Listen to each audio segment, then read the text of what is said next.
My name is Plum Sykes and this is Fashion Files magazine.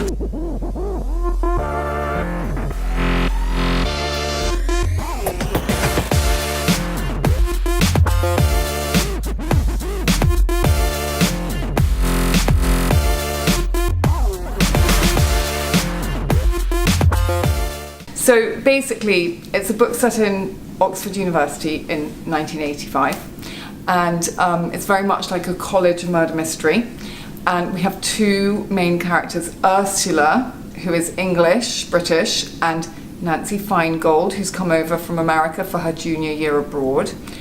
And they've been there for about 3 days when they come across a body. And they are thrown into a murder investigation.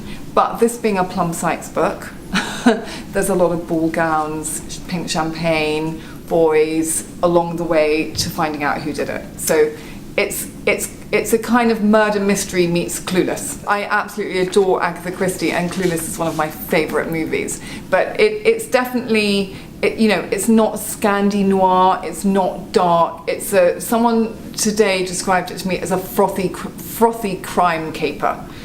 So it's that beach read that's going to take you away and make you escape, but it has got that who did it question that keeps you reading. Oh, okay, so I love looking back at the fashion of the 80s, which is just such a fun and extravagant time. I went to Oxford myself at the end of the 80s, okay, so I left in 91, and when I was thinking about what am I going to do for my third book, and I thought Oxford University is a great setting, but Oxford University in the 80s was particularly extravagant and funny and kind of a little bit silly, and everyone wanted to dress like a Sloane Ranger. A Sloane Ranger is like a Lady Diana. Like, she was the ultimate Sloane Ranger with the pearls, the pie crust collar, the pleat skirts, very, very kind of preppy country clothes worn in the city. That's a Sloane Ranger.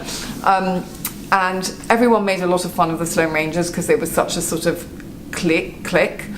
And I just thought, I'd like to do a spoof of that time, and all the girls for evening dressed as though they were kind of Ivana Trump, in great big poofy dresses with great big sleeves and great big diamond chokers and fake diamante earrings, and it was just it's a fun time to write about. I think the two girls are the most important characters. The city of Oxford is a character, like New York was a character in Sex and the City or in Bergdorf Blondes, and the fourth character is the clothing. Wonderful. Because the clothing it always gives, for me, if I write about the clothes, it just sets the tone, it sets the atmosphere.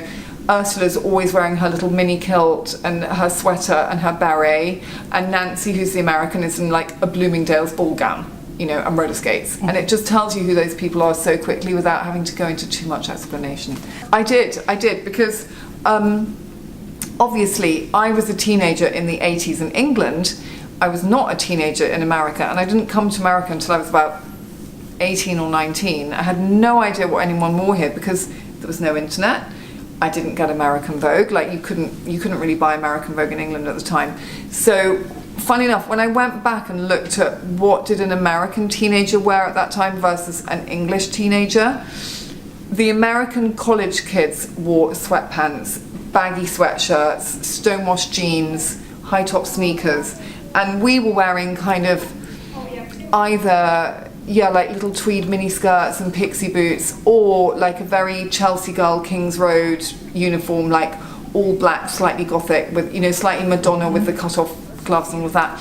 But the American girls, when they dressed up, they did go for it, in a way that maybe the English girls didn't quite. It was more trendy here, so they went to like Norma Kamali and Charivari and Betsy Johnson and these kind of 80s labels and places that an English girl wouldn't have known about because there was no internet, there was no social media to share it.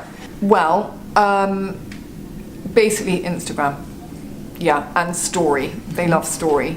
Although I would say that, a girl who is, an American girl who's 17 now is probably looking on Instagram and story, but so is a girl of 27, 37, and then my age, 47, the mums who read Bergdorf Blondes, 12 years ago, they are all getting onto social media now as well. I mean, it's just becoming so important for telling people what you're doing.